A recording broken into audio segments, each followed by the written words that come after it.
Hi everybody, I'm Joshua Orro, the Mustang Prince, and welcome to Mustang Prince Orro Reports.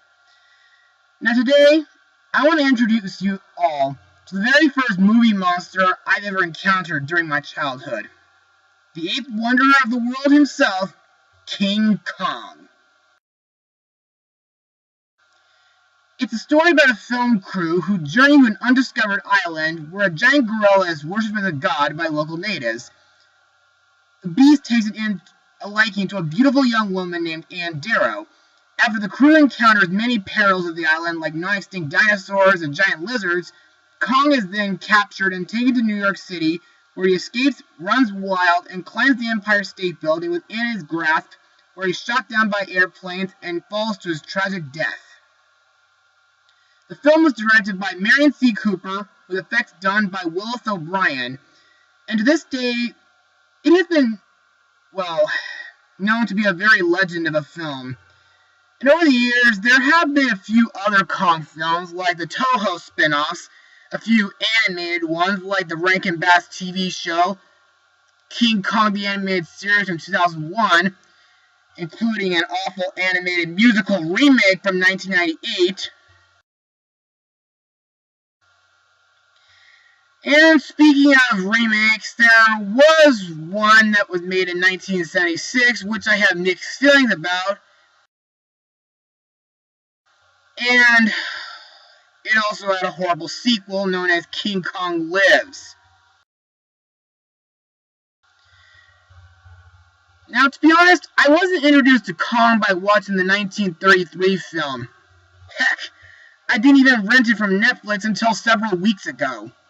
No, I was introduced to King Kong years ago in the early 90s when I was a child, when my parents took me to Universal Studios in Los Angeles. The first thing they took me on was the studio tour, and that's where I came face to face with the big ape himself. In fact, it traumatized me for years afterwards. But, sadly, on June 1st, 2008, a massive fire broke out on the set and destroyed it. But just when we thought it would be over for Kong, Peter Jackson rebuilt a new King Kong experience in 2010, where everyone goes to a 3D 360 version of Skull Island, where you encounter Kong battling several T-Rexes and Velociraptors. And to me, after I saw it last summer in this tunnel, I admitted to myself it was in fact pretty thrilling. Now, today's adaptation of Kong, is going to be the one made by the legendary director who made the King Kong 3D 360 experience. So, let's get started, shall we? Released on December 16th, 2005, the movie is, King Kong. Now, let's begin. Set in the 1930s, this is the story of a young, beautiful actress, Anne Darrow, from the world of vaudeville, who finds herself lost in Depression-era New York, and her luck changes when she meets an overambitious filmmaker, Carl Denham, who brings her on an exploratory expedition to a remote island where she finds compassion and the true meaning of humanity with an ape named Kong. The Beauty and the Beast finally meet their fate back in the city of New York, where the filmmaker takes and displays the ape in quest of his fame by commercial exploitation, which ultimately leads to catastrophe for everyone, including a playwright, Jack Driscoll, who falls in love with Anne, and plays an unlikely hero by trying to save her from Kong and her destiny. So, what are my thoughts on this movie? Well, I gotta say, it was a really great film. It's like Peter Jackson took the original film and added in more stuff to it, including some intense stuff. And I loved every bit of it.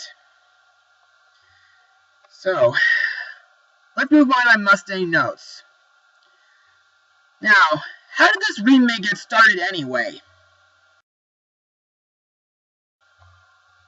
Well, Peter Jackson was 9 years old when he saw the 1933 film, and he was in tears in front of the TV when Kong slipped off the Empire State Building. At age 12, he attempted to recreate the film using his parents' Super 8mm film camera and a model of Kong made of wire and rubber with his mother's fur coat for the hair, but eventually gave up on the project. King Kong eventually became his favorite film and was the primary inspiration for his decision to become a filmmaker as a teenager. He read books about the making of King Kong and collected memorabilia as well as articles from famous monsters of filmland. Jackson paid tribute to the 1933 film by including Skull Island as the origin of the zombie plague in his 1992 film Brain Dead. Now, during the filming of Jackson's 1996 film The Frighteners, Universal Pictures was impressed with Jackson's dailies and early visual effects footage. The studio was adamant to work with Jackson on his next project and, in late 1995, offered him the chance to direct a remake of the 1954 film Creature from the Black Lagoon. He turned down the offer, but Universal became aware of Jackson's obsession with King Kong and subsequently offered him the opportunity to direct the remake. The studio did not have to worry about lawsuits concerning the film's rights from RKO Pictures because the King Kong character is held in the public domain. Jackson initially turned down the King Kong offer, but he quickly became disturbed by the fact that someone else would take it over and make it into a terrible film that haunted him, and eventually said yes to Universal. At the same time, Jackson was working with Harvey Weinstein and Miramax Films to purchase the film rights of The Hobbit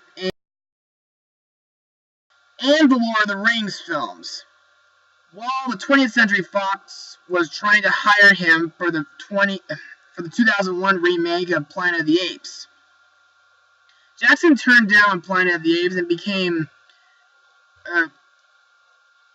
because Weinstein was taking longer than expected to buy the Lord of the Rings rights.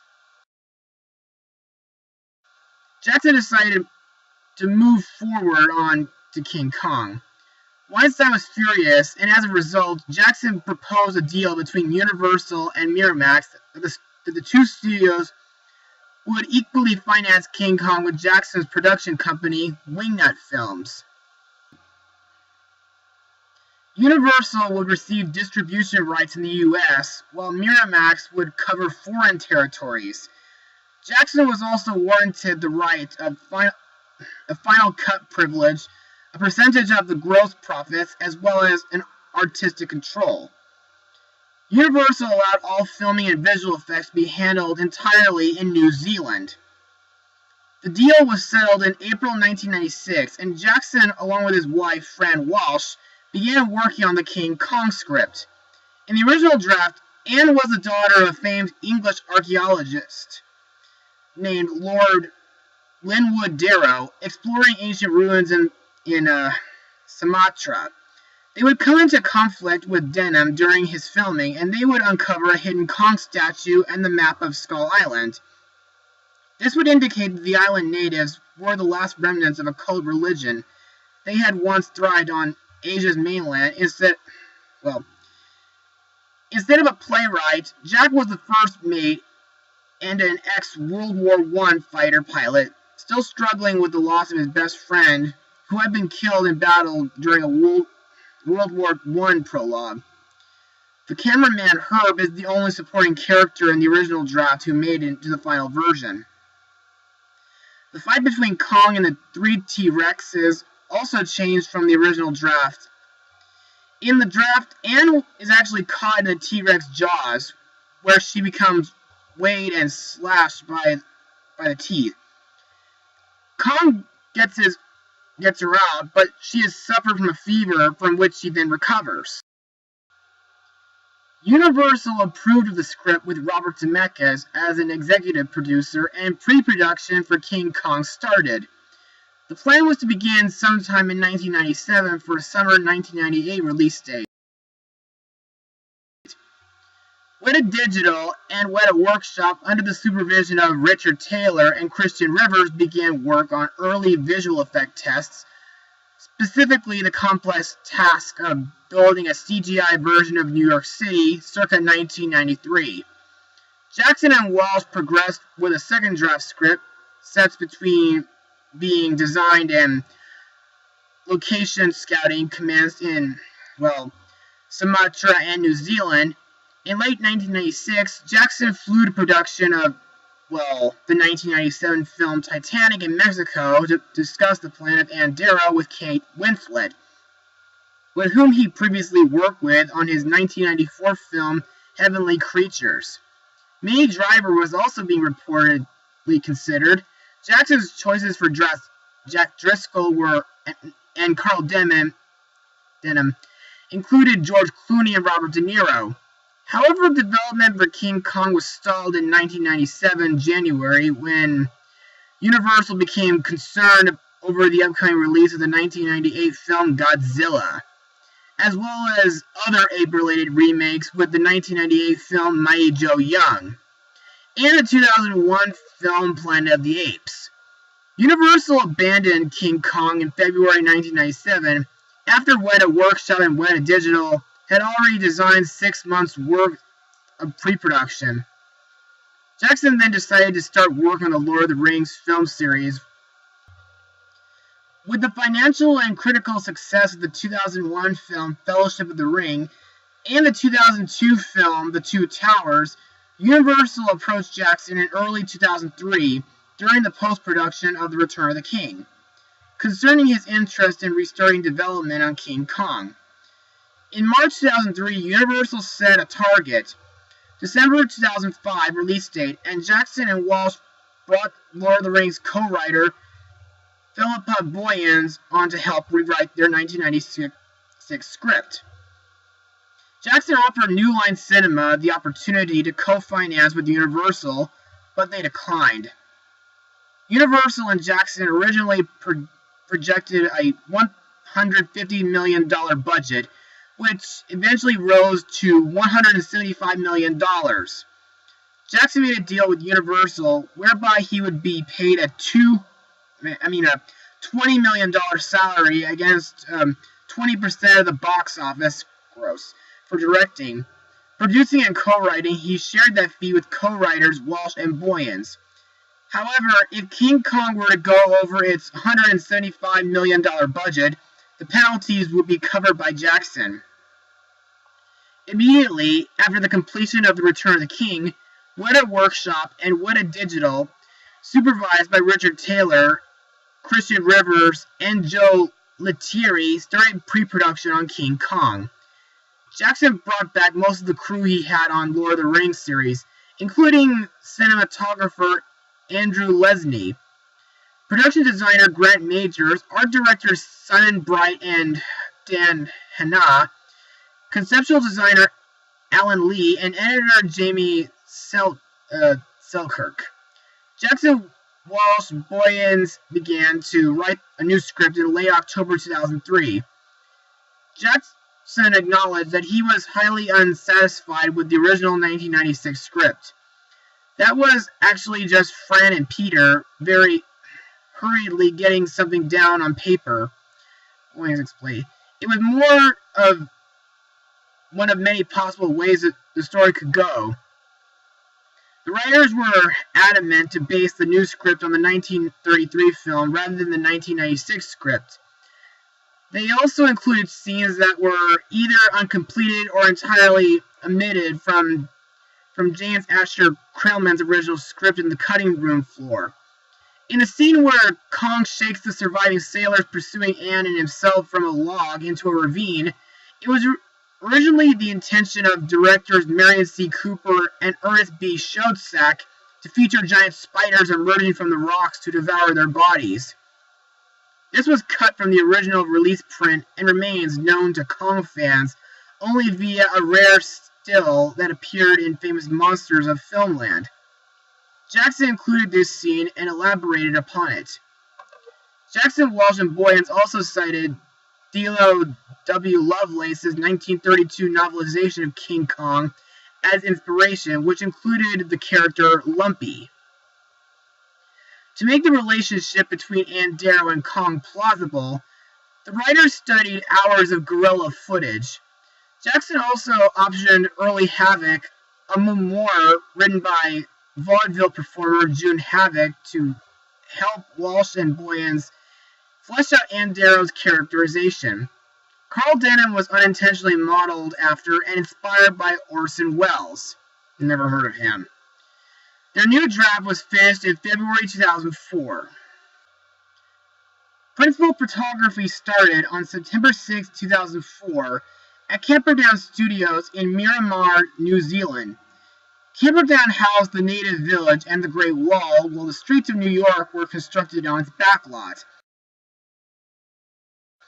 The majority of the SS Venture scenes were shot aboard a full-scale deck constructed in the parking lot at Camperdown Studio, and then were backed with a green screen with the ocean digitally added in post.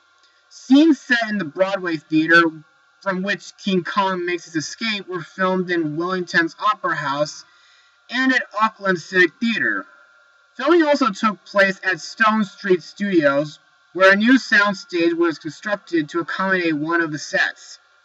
Over the course of filming, the budget went from $175 million to $207 million, or additional visual effects work needed, and Jackson extended the film's running time by 30 minutes. Jackson covered the $32 million surplus himself and finished filming in March 2005. The film's budget climbed from an initial US $150 million to a then record-breaking $207 million, making it at one point the most expensive film yet made. Universal also agreed to such an outlay after seeing a screening of the unfinished film, to which executives responded enthusiastically. Marketing and promotion costs were an estimated $60 million. The film's length also grew. Initially set to be 135 minutes, it soon grew to 200, prompting Universal executives to fly to New Zealand to get a rough cut.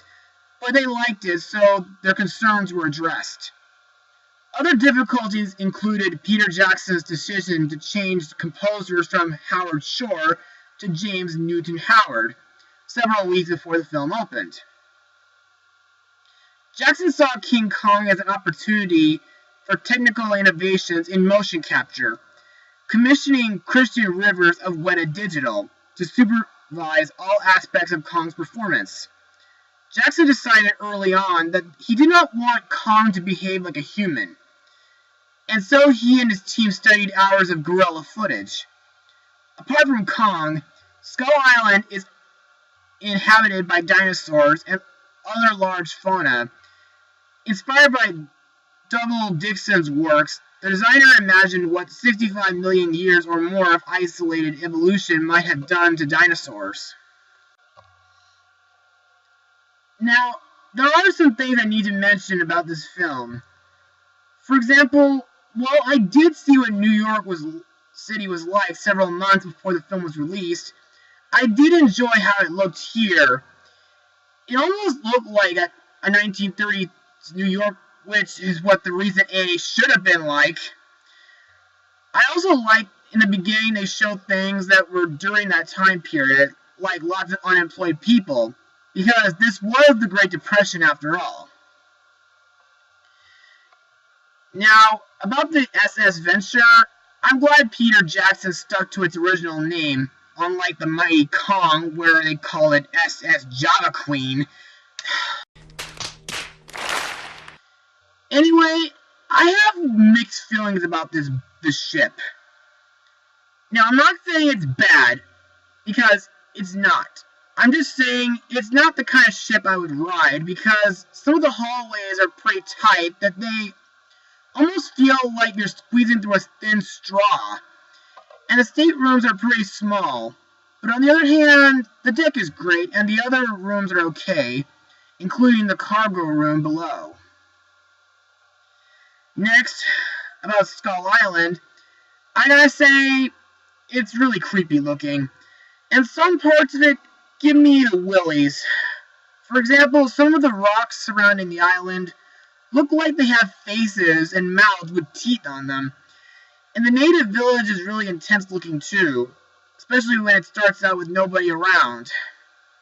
Speaking of which, the natives are the real nightmare fuel of the film for me. They are portrayed by a mix of Asian, African, Maori, and Polynesian actors, sprayed with dark makeup to achieve a consistent pigmentation. Their language and their sacrificing rituals are creepy too. It's like the only thing they know is violence to people who ever cross on their island. And the only thing I also need to point out that's different from the original is how they kidnap Anne. Instead of using boats to sneak on board the Venture, they use long sticks to jump across the ocean and onto the ship. What's more is the whole island is one big death trap, with giant lizards, bugs, and non-extinct dinosaurs. Now, the brontosauruses I'm okay with since they're meat eaters, after all, but the T-Rexes and Velociraptors are the ones I don't think I want to meet. In fact, they're almost like the ones you'd see in Jurassic Park. As for lizards, well, they're scary, but not as threatening as the dinosaurs. I mean, one of them gets eaten by a Rex, but the bugs are absolutely disgusting, like the centipede in the log, as well as the huge worms, cockroaches, spiders, and scorpions that are in the chasm. Now it's time to move on to the characters of this film. Now, let's start with King Kong himself. Motion captured and voiced by Andy Serkis, which would make Caesar from Rise of the Planet of the Apes the second ape he's acted as. Serkis has also performed as Gollum from the Lord of the Rings films and Captain Haddock from the Adventures of Tintin. In this film, Kong is a 25-foot mountain gorilla who's around 120 to 150 years old. He's the last of his species, like a mega primitus Kong. Now, Serkis prepared himself by working with gorillas at the London Zoo. He then traveled to Wadna, observing the actions and behaviors of gorillas in the wild. Rivers explained that the detailed facial performance capture with Serkis was accomplished because of the similarities between human and gorilla faces. Gorillas have such a similar looking set of eyes and brows. You can look at those expressions and transpose your own interpretation into them. Photos of silverback gorillas were also superimposed on Kong's image in the early stages of animation. Serkis had to go through 2 hours of motion capture makeup every day, having 135 small markers attached to different spots on his face. Following principal photography, Serkis had to spend an additional 2 months on the motion capture stage, mimicking Kong's movement for the film digital's animators. As for what I thought of Kong, well, technically he still scares me, but not as much as when I was a child. But on the other hand, he's darn awesome. He knows how to make a great entrance by storming his way through the trees like in the original. And his fight with the T-Rexes, yeah, instead of one, we get 3 Rexes for Kong to fight. And to me, it's longer and more suspenseful than in the original, especially when Kong rips one of their jaws apart. But in my opinion, it's a better fight than in King Kong vs. Godzilla. And it even made me reflect on a T-Rex fight I knew from my childhood, like in The Land Before Time. Also, in New York, during his rampage, he doesn't do too much damage as in the original. I mean, here, he just scares people, causes car crashes, attacks a trolley, and chases a taxi that Jack Driscoll is driving. Andy Serkis also plays Lumpy, the ship's cook, barber, and surgeon. He warns Denham about rumors he has heard about Skull Island and King Kong. He's also a brave sailor who joins on the rescue mission for Anne, but he is killed in the insect pit while fighting a group of worm-like creatures.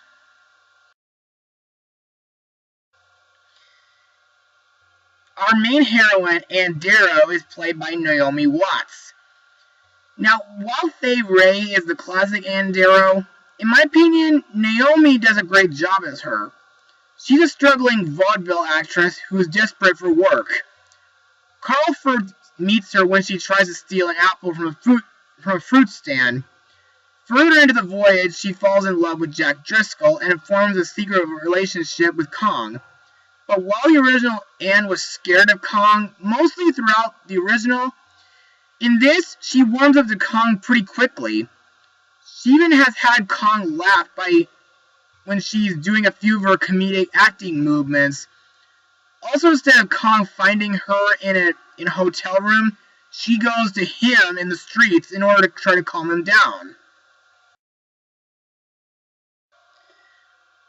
Next we come to Carl Denham, a film director who obtained the map to Skull Island, played by Jack Black, who you know from films like Shark Tale and the Kung Fu Panda films, including a third one coming out next year.